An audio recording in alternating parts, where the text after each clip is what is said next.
جی آج کل فحش ویڈیوز لیک کرنے کا بہت زیادہ رجحان ہوتا جا رہا ہے۔ بعض فحش قسم کے مرد اور عورتیں خود بھی اپنی ویڈیو لیک کرتے ہیں مشہور ہونے کے لیے، پھر نوجوان اپنی محفلوں میں اسے ڈسکس کرتے ہیں اور ایک دوسرے سے لنک مانگ رہے ہوتے ہیں۔ کیا جس طرح ویڈیو لیک کرنے والے مجرم ہیں، اسی طرح ان ویڈیوز کو پھیلانے والے اور ان پر بلا وجہ ڈسکشن کرنے والے بھی مجرم ہیں؟ برائے مہربانی بتائیں، یہ برائی عام ہوتی جا رہی ہے۔ اس پر میں پہلے کئی بار بیان کر چکا ہوں۔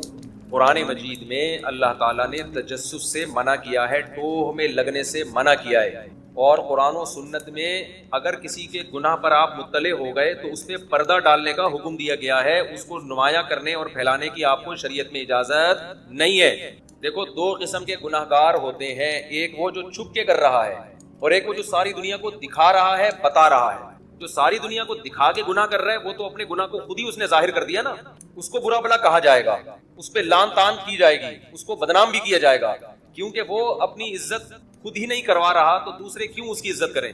کھلے عام گناہ کر رہے ہوتے ہیں بعض لوگ۔ ایک وہ ہے جو بند کمرے میں کسی ہوٹل میں کہیں چھپ کے کوئی برائی کر رہا ہے، زنا کر رہا ہے، فحش ویڈیوز دیکھ رہا ہے، یا کوئی بھی جرم کر رہا ہے، یہ جرم ہے، جرم کو کبھی بھی اس کی تعریف نہیں کی جائے گی۔ ان الذین یکسبون الاثم سیجزون بما كانوا یقترفون، اللہ کہتے ہیں جو بھی جرم کر رہا ہے نا، ان قریب اس کو اس کی سزا ملے گی، چاہے بند کمرے میں کر رہا ہو یا کھلے عام کر رہا ہو، اللہ نہیں چھوڑے گا۔ لیکن خوب سمجھ لو، جو بند کمرے میں گناہ کر رہا ہے وہ بھی گناہ گار ہے، لیکن اگر وہ بند کمرے میں کر رہا ہے، وہ چھپانا چاہتا ہے نا اپنے اس جرم کو، وہ نہیں، آپ نے خفیہ کیمرہ لگا کے اس کے گناہ کو ایکسپوز کر دیا، تو آپ ڈبل مجرم ہیں۔ ایک تجسس کہ آپ کسی کی ٹوہ میں کیوں لگے، کیوں آپ نے کیمرہ لگایا بھائی وہاں پہ، آپ کو کس نے اجازت دی ہے کسی کی پرائیویسی میں گھسنے کی؟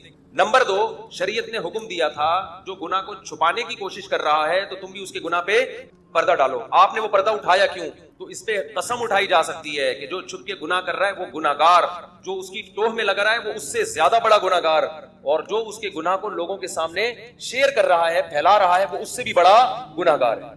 این ممکن ہے جس نے چھپ کے گناہ کیا توبہ کرے، اس کی بخشش ہو جائے، لیکن جس نے اس گناہ کو پھیلایا ہے اس بات کا زیادہ امکان ہے کہ اس کی بخشش نہ ہو۔ میں حیران ہوتا ہوں کہ یار خفیہ ویڈیوز لیک ہوتی ہیں، جس کی ویڈیو لیک ہوئی ہے اس کو تو گالیاں دی جا رہی ہوتی ہیں، جو ویڈیو لیک کر رہا ہے اسے کوئی ایک لفظ بھی برا بھلا کہنے کے لیے تیار نہیں ہوتا۔ بھائی اس سے بڑا مجرم تو یہ ہے۔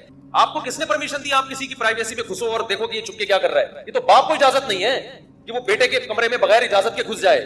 اگر آپ کو خطرہ ہے نا کہ آپ کا بیٹا بند کمرے میں فحش ویڈیو دیکھتا ہے تو آپ بیٹے کو بتا دیں کہ بیٹا اندر سے کنڈی لگانے کی آپ کو اجازت نہیں ہے، پہلے اطلاع دے دیں کہ میں اچانک آؤں گا، پھر آپ جا سکتے ہیں۔ آپ اس کو بتا دیں کہ تم کمرے میں کیا دیکھتے ہو، میں چیک کروں گا، میں ہسٹری چیک کروں گا، تو بتا دیں پھر صحیح ہے۔ اور یہ کام بھی صرف باپ کرے گا، ہر ایک کو اس کی اجازت نہیں ہے۔ پھر باپ نے بھی اگر کچھ دیکھ لیا نا بیٹا کچھ کر رہا ہے تو باپ کو بھی پرمیشن نہیں ہے کہ وہ بیٹے کی ماں کے ساتھ بھی شیئر کرے یا لوگوں کے سامنے جا کے اس کو بتانا شروع کر دے۔ تو اس لیے کوئی بھی چھپ کے گناہ کر رہا ہے، گناہ پہ تو سزا ملے گی اللہ کی طرف سے، اس گناہ کو اپریشیٹ نہیں کیا جائے گا۔ وَذَرُوا ظَاهِرَ الْإِثْمِ وَبَاطِنَهُ، اللہ کہتے ہیں ظاہری گناہوں کو بھی چھوڑو، چھپے ہوئے گناہوں کو بھی چھوڑو، لیکن آپ کو نہ تجسس کی اجازت ہے خفیہ کیمرے لگانے کی، اور نہ آپ اگر مطلع ہو گئے تو اس برائی کو لوگوں کے سامنے پھیلانے کی اجازت ہے، اور نہ لنک مانگنے کی اجازت ہے۔ یار وہ سنا ہے نئی ویڈیو فلانی کی آئی ہے یا فلانے کی آئی ہے، بتاؤ وہ کہاں ہے؟ تو سمجھ لو کہ آپ اپنے گناہ اپنے اللہ کو یہ اجازت دے رہے ہو گویا کہ اللہ اب میرا بھی کوئی ایسا جرم ہونا تو لوگوں کو بتا دے۔ روح سے خلائق کے سامنے اللہ اس کو رسوا کریں گے جو لوگوں کے گناہوں کو، کیونکہ اس سے ڈر اس بات کا گناہ پھیلیں گے سوسائٹی۔ جو بے حیائی کا طوفان ہماری سوسائٹی میں پھیل گیا ہے، ٹک ٹاک پہ لڑکیاں بے غیرت بن چکی ہیں، کوئی باپ پوچھنے والا نہیں، کوئی بھائی پوچھنے والا نہیں۔ پہلے شادی بیاہ میں ناچ گانے ہوتے تھے، بھنگی چمار قسم کے لوگ، ان کی عورتیں ناچتی تھیں، لوگ برا سمجھتے تھے کہ یہ بھنگیوں کا خاندان ہے، ان کی عورتیں مردوں کے سامنے ناچتی ہیں، میراثی ہیں، ڈھولکی ہیں، خاندانی لوگ نہیں ہیں۔ لیکن اب یوٹیوب کی دنیا جب سے عام ہوئی ہے، سارے ڈھولکی ایکسپوز ہو رہے ہیں، بتا رہے ہیں کہ ہمارا خاندان یہ ہے، ہماری خاندانی روایات یہ ہیں۔ جو کام اداکاراؤں کا ہوا کرتا تھا وہ گھر گھر میں، کزنیں ناچ رہی ہیں اپنے کزن کے سامنے، بہنیں ناچ رہی ہیں بھائیوں کے سامنے، ایک چیز پھیلتی جا رہی ہے، روک ٹوک نہیں ہے، روک تھام نہیں ہے۔ جس نے پیدا کیا اس کو ایسا ڈکشنری سے نکالا ہے، ایسا اس کو پسے پش ڈالا ہے، جس کا چینل نہ چل رہا ہو نا، اپنے گھر کی عورتوں کو بے پردہ کر کے ان کو لے آئے گا۔ ایک بہت بڑی بھول انسان سے ہوتی ہے۔ طریقہ غلط ہے اپنی بیویوں کو یوٹیوب پہ لے کر آنا، اپنی جوان بیٹیوں کو یوٹیوب پہ لے کر آنا، یہ پیسہ کمانے کا صحیح طریقہ نہیں ہے بھائی، اس کو غیر اخلاقی حرکت ہے، اس کو۔ مفتی طارق مسعود کے بیانات کے لیے مفتی صاحب کے آفیشیل چینل مفتی طارق مسعود سپیچز کو سبسکرائب کریں۔ میں آپ کو یہ بتانا چاہ رہا ہوں کہ آپ جس انٹرٹینمنٹ کے لیے کئی گھنٹے کھپا رہے ہو نا، وہ آپ کی لائف سے انٹرٹینمنٹ کو ختم کر رہا ہے۔ آپ اس سے زیادہ ایسے کام کر سکتے تھے کہ پوری زندگی آپ انٹرٹین کر سکتے تھے. آپ لائف کو ایسا کارآمد بناتے, پوری زندگی مزے اڑاتے. آپ نے جو اپنی جوانی کا بہترین حصہ تھا وہ گھنٹوں گھنٹوں ٹی وی کے سامنے بیٹھ کے برباد کر دیا.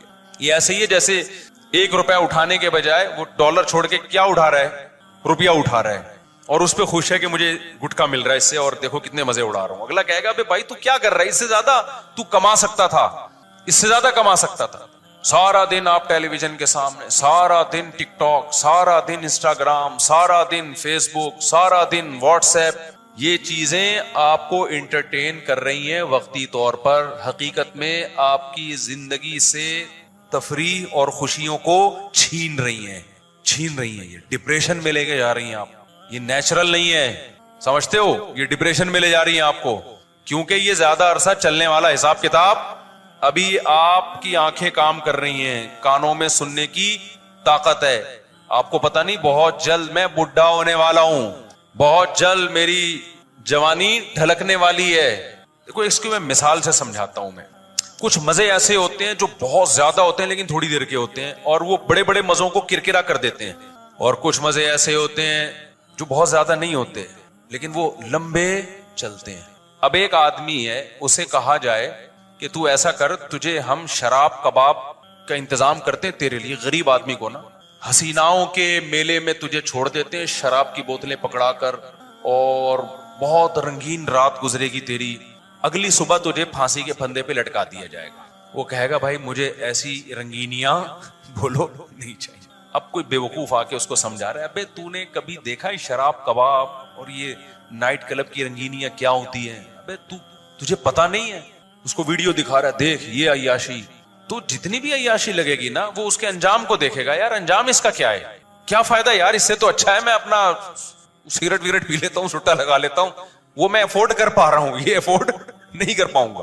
دنیا میں جتنے بھی گناہ ہے نا, خوب سمجھ لیں, جتنے بھی گناہ ہیں یہ آپ سے بڑی لذتیں چھینتے ہیں, چھوٹی لذتیں وقتی طور پر دے دیتے ہیں. آپ جیسے زانی ہے, زانی زنا کرنے والا, بدکاری کرنے والا, آپ کیا سمجھتے ہیں عیاش ہوتا ہے؟ بالکل عیاش نہیں. اس کو ہم مجازن عیاش کہتے ہیں, دیکھنے میں عیاش لگتا ہے. خدا کی قسم اس کی زندگی میں عیاشی کے علاوہ سب کچھ ہوتا ہے. زنا کرنے والا عیاش ہو ہی نہیں سکتا. گرل فرینڈ رکھنے والا عیاش ہو ہی, عیاش وہ ہوتا ہے جو شادی کر کے رہتے ہیں, خوش رہتے ہیں, ٹینشن ہی نہیں ہوتی ان کو. بیوی سے وہ محبت ہوتی ہے جو ایک عاشق کو معشوقہ سے ہوتی ہے. سمجھ میں آ رہی ہے بات؟ کیونکہ ان کی زندگی میں کوئی حرام عورت آئی, انہوں نے یہ مزے چسکے دیکھے نہیں ہیں, تو ان کی ساری صلاحیتیں اللہ کہاں لے کے چلا جاتا ہے, ان کی بیوی کی طرف. جس عورت نے زندگی میں مرد نہ دیکھے ہوں, اس کی پوری محبت ٹوٹ کے وہ کس سے محبت کرتی ہے؟ شوہر سے. تو یہ ٹوٹ کے میاں بیوی کے درمیان محبت لبرل لوگوں میں شارٹ نہیں آئی. بات سمجھ میں؟ اتنی عورتیں بدل چکے ہوتے ہیں, اب یہ یوز ٹو ہو جاتے ہیں, عادی. دیکھو پہلی دفعہ میں گناہ میں جو لذت ہوتی ہے دوسری دفعہ میں نہیں ہوتی, تیسری میں اور کم, چوتھی میں یوز ٹو ہو گیا آدمی. پھر اس کو زنا میں جو چسکے لے رہے ہیں نا, تو لوگ سمجھ رہے ہیں کہ روزانہ عورتیں بدل بدل کے منہ کالا کر کے کتنے مزے. ایسا نہیں ہے بھائی, اب اس کو وہ اب یوز ٹو ہو گیا ہے, اب عادی ہو گیا ہے. اب تو اس کو یہ عورت نہیں ملے گی تو ڈپریشن میں جائے گا, اب ڈپریشن میں جائے گا. اور جو بچتا رہتا ہے وہ ڈپریشن میں, کیونکہ اس کو عادت ہی نہیں ہے اس چیز کی, لت ہی نہیں ہے. اور آسان مثال دے دیتا ہوں. دیکھو چرس پینے والے کو چرس پی کے خوشی ملتی ہے یا غم ملتا ہے؟ بتاؤ نا. خوشی ملتی ہے نا, تبھی تو پیتا ہے. اگر غم مل رہا ہوتا تو سوال پیدا ہوتا ہے, جب اس کو خوشی ملتی ہے تو پھر ہم کیوں نہیں پی رہے؟ ہمیں پتا ہے بھائی یہ خوشی جو اس کو مل رہی ہے نا, یہ تھوڑے دن کی خوشی ہے, اس کے بعد اس کو تعداد بڑھانی پڑے گی, پھر اور بڑھانی پڑے گی, پھر اور وہ تھوڑی دیر کی خوشی اس کو ملتی ہے جب وہ مل جاتی ہے چرس. جب تک نہیں مل رہی ہوتی تو جس ڈپریشن میں وہ جا رہا ہوتا ہے, میں اور آپ اس ڈپریشن سے محفوظ ہیں. ہم بغیر پیے خوش ہیں. نہیں آئی میرا خیال ہے بات سمجھ میں؟ تو حقیقت میں دیکھا جائے تو نشئی ڈپریشن کے مریض ہوتے ہیں. جو نشے سے بچتے ہیں وہ والے چسکے نہیں لے رہے ہوتے, لیکن لائف میں خوشیاں ان لوگوں کی ہوتی ہیں جو نشے سے بچتے ہیں. سمجھ میں آئی کہ نہیں آئی؟ تبھی آپ کو جو نہیں پیتے وہ خوش و خرم نظر آتا. اللہ کا شکر ہے میرے تو اعمال ایسے نہیں ہیں, ٹوٹے پھوٹا دین کی طرف نسبت ہے, تو میں آپ کو غمزدہ نظر آ رہا ہوں, خوش نظر آ رہا ہوں. آپ کہتے ہیں میں پی کے آیا ہوں یہاں پہ ہے بھائی. چرسی کی یہ کیفیت جو اس وقت میری کیفیت ہے, پیے بغیر ہو ہی نہیں سکتی, بلکہ پھر بھی اتنی اچھی کیفیت نہیں ہوگی. اللہ نظر بس سے بچائے اور شکر کی توفیق دے ہمیں. یہ ہو ہی نہیں سکتی, ہو ہی نہیں سکتی, سوال ہی پیدا نہیں ہوتا. شرابی کی, چرسی کی, ہیروئن کی تو تھوڑے مزے کے لیے نا، تھوڑی دیر کے مزے کے لیے اپنی خوشیاں برباد کر دیتے ہیں. ہر گناہ میں یہی ہے، زنا میں یہی ہے، تھوڑے مزے کے لیے زندگی کا بیڑا غرق کر دیتا ہے زانی، زنا کرنے والا. اس کی زندگی سے اللہ خوشیاں چھین لیتے ہیں. ہر وقت گھوڑے، گدھوں، کتوں، بلوں کی طرح عورت کے پیچھے بھاگتا ہے. جو جیسے کہ آج کل ہمارے نوجوان ہو گئے. گدھے گھوڑے میں اور انسانوں میں فرق، گدھے کو دیکھا ہے جب گدھی نظر آئے گی بھاگے گا اس کے پیچھے. کتنا سریا اس کے گردن پہ ہو نا، گدھی کو نہیں چھوڑتا وہ. گدھی نظر آئے گی وہ بھاگے گا. تو یہ جو گرل فرینڈ، بوائے فرینڈ اور یہ جو زانی ہے نا، جو لڑکیوں کے ٹھرکی ہوتے ہیں، نکاح کرنے سے ٹھڑک ختم ہوتی ہے، بڑھتی نہیں ہے. یہ ذہن میں رکھو. اور نکاح کے علاوہ جتنے راستے ہیں یہ ٹھڑک کو کم کرنے کے بجائے بڑھاتے ہیں. تو انہوں نے تو زندگی بھر بھی قابل ترس ہے میرے بھائی. یا نائٹ آپ چونکہ جاتے نہیں تو آپ کو پہلی دفعہ میں لگے گا یار کیسی رنگینیاں ہے یار، ناچ رہے ہیں، گا رہے ہیں، پی رہے ہیں، او یار یہ انجوائے. اور ہم یہاں جمعے کی تقریر سن رہے ہیں مفتی صاحب. اصل انجوائے تو وہ کر رہے ہیں، وہ تھوڑی دیر کا انجوائے کر رہا ہے اور اگلی دفعہ میں اس کو یہ مزہ نہیں آئے گا جو پہلی دفعہ میں آیا. تیسری دفعہ میں بور ہو جائے گا، بولے کیا ہے یار وہی گانا. صحیح ہے نا، کوئی نیا لے کر آؤ. اب مائیکل جیکسن کتنے گانے روزانہ لے کر آئے بھائی، کتنی چیزیں لائے گا. اتنے گانے تھوڑی بنتے ہیں روز. اور گانے کی لذت کتنی دیر کی ہے؟ تھوڑی دیر کی، وہ بھی تھوڑی دیر کی لذت ہے. اسی لیے قرآن نے کیا کہا ہے، من اعرض عن ذکری، جو میری یاد سے اعراض کرے گا تو سب سے پہلا عذاب تو دنیا میں آئے گا. فإن له معیشۃ ضنکا، اللہ کہتے ہیں اس کی زندگی کو تنگ کر دوں گا. ایسے گھٹن کا ماحول لگے گا نا اس کو، ایسا لگے گا جیسے میں کسی جیل کی کوٹری میں بند ہوں. خوشیاں صرف اہل اللہ کے پاس ہوتی ہیں. اچھی لائف، خوشیوں والی لائف صرف اللہ والوں کی ہوتی ہے. باقی سب برباد ہے میرے بھائی. منجن ہے منجن، سمجھ رہے ہو؟ خوشی کے نام پہ کیا بک رہا ہے.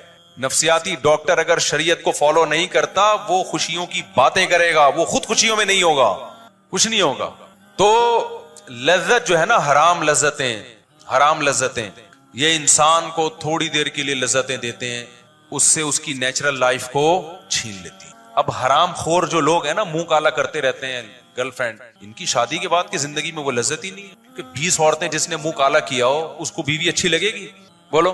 بہت سے حرام خور ہو سکتا ہے کہہ سکتے ہیں ہمیں بیوی سے بہت محبت ہے. بھائی یہ محبت ایک امر اضافی ہے. ہو سکتا ہے آپ کے دوست سے آپ کو زیادہ محبت ہو، جتنا آپ کا دوست اپنی بیوی سے محبت کرتا ہے اس کی نسبت زیادہ ہو. لیکن آپ نے تو کو اندازہ ہی نہیں ہے کہ اللہ نے گھر میں محبت کتنی رکھی ہے میاں بیوی میں، ماں باپ اور اولاد میں، اولاد اور ماں باپ میں. یہ تو جب تک آپ نے مزہ چکھا نہ ہو آپ کو کیسے پتا چلے گا کہ میں اس لذت سے حاصل کر رہا ہوں کہ نہیں کر رہا. تو ان لوگوں کو ہمارے حضرت فرمایا کرتے تھے ان لوگوں کو سکون اور خوشیوں کا پتہ ہی نہیں ہے. یہ لنگڑوں میں پیدا ہوئے ہیں، یہ لنگڑوں ہوئی کو صحت مند سمجھنا انہوں نے شروع کر دیا. ایک آدمی بتاؤ پیدا ہی لنگڑوں میں ہوا، ایک ٹانگ تھی اس کی، اور اس علاقے میں سب ایک ٹانگ ہی تھی، ایک والی تھی نہیں ٹانگ. اب وہ ایک ہی ٹانگ پہ ساری زندگی بیساکھی کے ساتھ گھومتے تھے تو اپنے آپ کو معذور سمجھیں گے؟ کہیں گے بھائی ہم معذور کہاں ہیں. انہیں کہا جائے گا تم 2 ٹانگوں والے چلتے پھرتے دوڑتے دیکھو تو تمہیں پتا چلے گا کہ تم معذور ہو. تو یہ جو ہمارا بے دین طبقہ ہے نا، جس کو اللہ کا نام لیتے ہوئے موت آتی ہے، دعائیں مانگتے ہوئے موت آتی ہے، اللہ کے گھر کا طواف کرنے میں ان کو بوریت محسوس ہوتی ہے. کتنے لوگ ایسے مسجد سے وحشت ہے ان کو، کہتے ہیں مسجد میں آتے ہیں ہمارا دل پریشان ہو جاتا ہے. جب میں نکاح کی بات کرتا ہوں تو ان کو وحشت ہوتی ہے. کہتے ہیں یار ایک نیچے نا کمنٹس میں لوگوں نے لکھا ہوا ہوتا ہے، خاص طور پہ ہندوؤں نے تو بہت لکھا ہوا ہوتا ہے، اب یہ موسلوں کا کام ہے مسلمانوں کا، یہ شادی بیاہ یہ کرو ہی نہیں ہے کام. Girl friend girl friend girl friend, اس کو بہت پروموٹ کیا جا رہا ہے، گرل فرینڈ بوائے فرینڈ. یہ کیا ٹینشن ہے یار؟ اور واقعی وہ لوگ اس ٹینشن سے نکل رہے ہیں، لیکن اس ٹینشن سے نکل کے ان کی ٹینشن ریلیز نہیں ہو رہی، بڑی ٹینشنوں میں پھنس رہے ہیں، بڑی ٹینشنوں میں اللہ ان کو ڈال رہا ہے. تو ہم تو ہندوؤں سے کہتے ہیں یہ ٹینشن لے لو. یہ ٹینشن کیا کرو بھائی؟ بیوی بچوں والی ٹینشن لے لو. تو وقتی ٹینشن ہوگی، لیکن یہ ٹینشن آپ کو بہت بڑی بڑی ٹینشنوں سے بچائے. تو ہر گناہ میں یہ. تو میں نالج کی بات کر رہا تھا کہ دیکھو ہمارے پاس ٹائم کم ہے تو ہم نے وہ نالج لینی ہے جو ہمارے فائدے کی ہو، کیونکہ نبی صلی اللہ علیہ وسلم نے ہمیں دعا سکھائی ہے، اللہم انی اعوذ بک من علم لا ینفع. اے اللہ میں ایسے علم سے تیری پناہ مانگتا ہوں جو فائدہ نہ پہنچائے. تو ہمارے نبی نے تو ہمیں یہ دعا سکھائی، ایسا علم جو فائدہ نہ پہنچائے، اور ہم وہ علم حاصل کر رہے ہیں جو فائدے کے بجائے نقصان پہنچا رہا ہے، نقصان پہنچا رہا ہے. اب آپ ٹک ٹاک پہ دیکھ رہے ہو کہ یہ اس کا ڈانس دیکھو، یہ زیادہ اچھا ناچتی ہے، یہ وہ والی زیادہ اچھا ناچتی ہے. تو اس نالج سے آپ کو فائدہ ہوگا نقصان ہوگا؟ اس سے تو آپ کو نقصان ہوگا بھائی. لوگ دیکھ رہے ہوتے ہیں یار, کمپیئر کریں وہ جو بیٹسمین ہے. اچھا کرکٹ کے بارے میں بھی لوگوں کے پاس بہت ٹائم ہے کہ سب سے زیادہ اسکور ہسٹری میں بنایا کس نے. مجھے تو نہیں پتا بھائی کس نے بنایا, لیکن بہت سے لوگوں کو پتا ہے کہ سینچریاں زیادہ کس نے ماری ہیں, نو بال پہ سب سے زیادہ آؤٹ کون ہوا ہے, وائٹ بالیں کس نے سب سے زیادہ کروائی ہیں. ایک ایک چیز کی نالج لوگوں نے رکھی ہوئی ہے, ایک ایک چیز کی نالج. ان کو انعام بھی ملتے ہیں ماشاءاللہ بھائی. اس کو پتا ہے کس نے کتنی سینچریاں بنائی, کس نے کتنے اوور پہ لوگوں کو آؤٹ کیا, کس نے کلین بولڈ کتنے کیے, کس نے کیچ آؤٹ کتنے کیے. ارے تمہیں کیا فائدہ ہو رہا ہے میرے بھائی اس نالج کا؟ کیا تو نے ماسٹر کرنا ہے جس میں تجھ سے یہ سوالات پوچھے جائیں گے؟ تو آج سے ایک بات کا عزم کرو کہ جو غیر اختیاری نالج ہے وہ تو آئے گی, وہ جو آپ ٹھنڈے پانی سے نہاؤ گے تو اکڑ جاؤ گے, خود ہی پتہ چل جائے گا کہ یہ کرنے کا کام نہیں. لیکن جو اپنے اختیار سے نالج ہے نا, اس کو ایک چھنی لے لو اور چھانو کہ سارا کچرا ہم نے اپنی طرف آنے نہیں دینا, سارا کچرا نہیں آنے دینا ہم نے. سلیکٹڈ نالج ہوگی کیونکہ ٹائم بھی کم ہے اور ہماری کھوپڑی بھی محدود ہے. سب کچھ اس کھوپڑی کے اندر آپ ڈال نہیں سکتے کہ ساری دنیا کی ساری معلومات آپ کو بتاؤں. اسی وجہ سے جو بڑے ہیں ماہرین ہیں وہ پلاننگ کا کہتے ہیں. اپنی زندگی کو آپ کیا کرو, پلان کرو, ایک پلاننگ کے تحت لے کر آؤ. ابھی دیکھو میں اپنے ایک واقعہ بتاتا ہوں. پچھلے ہفتے کیا ہوا, میرے بہت سارے کام ایسے کھچڑی کی طرح الجھ گئے. مجھے تفسیر کی ریکارڈنگ کروانی ہوتی ہے, مجھے مسائل جو جمعرات اور ہفتے کو چلتے ہیں ان کی ریکارڈنگ کروانی ہوتی ہے, مجھے جامع رشید میں مطالعہ کرنا ہوتا ہے سبق پڑھانے کے لیے. ایک تکافل پہ ایک کام آیا ہوا ہے, تکافل کے نا اس پہ کوئی میری تحریر تھی, اس کو میں نے ری چیک کرنا ہے, اس کو دوبارہ سے کمپوز کروانا ہے. میری ایک کتاب پڑھی ہوئی ہے طلاق ثلاث کے بارے میں, اس کو میں نے یعنی کمپوز ہو چکی ہے, اس کو ایک دفعہ ایک تصحیح کرنی ہے آخری, پھر وہ چھاپنی ہے. میں نے کتاب لکھی ہے طلاق ثلاث میں, اس میں یہ نہیں ثابت کیا کہ قرآن حدیث سے 3 طلاقیں 3 ہوتی ہیں. یہ ثابت کیا ہے کہ یہ مسئلہ اجماعی ہے, کوئی ایک حدیث بھی نہیں ہے جس سے پتہ چلتا ہو کہ اکٹھی 3 ایک ہوتی ہے. اجماعی مسئلہ ہے, اس میں اختلاف کی اجازت ہی نہیں ہے. تو کافی پہلے لکھ لی تھی, اب ٹائم ہی نہیں مل رہا, اس کو وقت ہی نہیں مل رہا اس کو چھاپنے کے لیے. اور بہت سارے کام ہیں, گھر کے بہت سارے کام ہیں. کچھ یونیورسٹی میں جانا ہے جہاں کچھ پریزنٹیشن پیش کرنی ہے, اس کی تیاری کرنی ہے. تو جب آدمی کی کھچڑی پک جاتی ہے نا اتنی ساری, پھر مرغیاں ہیں. اب ایک کام یہ بھی ہے, مجھے شوق ہے مرغیاں پالنے کا, اور یہ بھی میرا کام ہے بھائی. میں اس کے بغیر تو میں تو پاگل ہو جاؤں. سارا دن آدمی دماغی کام میں لگا رہے تو یہ تو پاگل ہو جائے گا. کہ تو جب تک آپ پلاننگ نہیں کرتے نا تو کیا ہوتا ہے, اس کا نقصان ہوتا ہے. غیر مفید چیزیں زیادہ آ جاتی ہیں آپ کی زندگی میں, اور مفید چیزوں کو ٹائم نہیں ملتا. اب مرغیوں کو بھی میں نے ٹائم دینا ہے. وہ کیسے ٹائم دینا ہے؟ مرغیاں جہاں انڈا دیتی ہیں وہیں بیٹھ جاتی ہیں جا کے کڑو کو. اب دیکھو یہ کوئی انسانیت ہے یار. ایک مرغی نے میری ریوو کار کے پیچھے